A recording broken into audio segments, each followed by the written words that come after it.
Item ಯಾವುದೇ ಇರಲಿ try ಮಾಡಿ ಆಚಿ ಚಿಕನ್ ಮಸಾಲಾ. ರಾಜ್ಯ ಸರ್ಕಾರದ ಮಹತ್ವಾಕಾಂಕ್ಷಿ ಯೋಜನೆ ಅಂದ್ರೆ ಅದು ಶಕ್ತಿ ಯೋಜನೆ.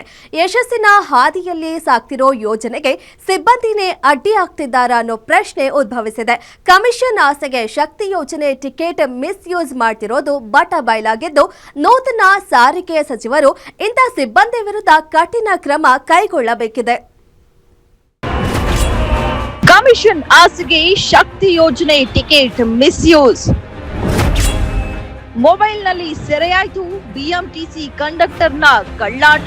ಶೀಘ್ರ ಸೇವಕನಾಗಬೇಕಿದ್ದ ಬಿಎಂಟಿಸಿ ಕಂಡಕ್ಟರ್ ಮಾಡ್ತಿರೋ ಘನಂದಾರಿ ಕೆಲಸವನ್ನ.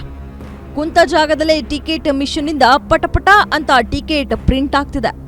ಆದರೆ ಆ ಟಿಕೆಟ್ ಪಡೆಯೋಕೆ ಅಲ್ಲಿ ಯಾವುದೇ ಮಹಿಳಾ ಪ್ರಯಾಣಿಕರೇ ಇಲ್ಲ. ಹೀಗಿದ್ರೂ ಸತತವಾಗಿ 4-5 ಫ್ರೀ ಟಿಕೆಟ್ಗಳನ್ನ ಪ್ರಿಂಟ್ ಮಾಡಿ ಯಾರು ನೋಡದ ಹಾಗೆ ಅದನ್ನ ಹರಿದು ಕೆಳಗೆ ಬಿಸಾಕೋ ಕೆಲಸ ಮಾಡ್ತಿದ್ದಾರೆ.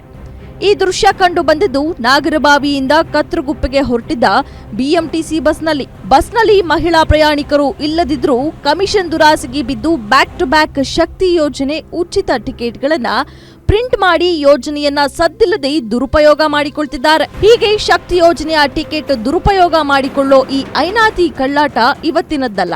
ಈ ಹಿಂದೆ ಸಾರಿಗೆ ಸಚಿವರಾಗಿದ್ದ ರಾಮಲಿಂಗಾರೆಡ್ಡಿ ಇದ್ದಾಗಲೂ ಇಲಾಖೆಯ ಕೆಲ ಭ್ರಷ್ಟ ನಿರ್ವಾಹಕರು ಇದೇ ರೀತಿ ಕುಂತ ಜಾಗದಲ್ಲೇ ಉಚಿತ ಟಿಕೆಟ್ಗಳನ್ನ ಪ್ರಿಂಟ್ ಮಾಡಿ ಸರ್ಕಾರದ ಹಣ ಲೂಟಿ ಮಾಡ್ತಿದ್ರು. ಈಗ ಸಾರಿಗೆ ಸಚಿವರಾಗಿ ಭೈರತಿ ಸುರೇಶ್ ಬಂದಿದ್ದಾರೆ.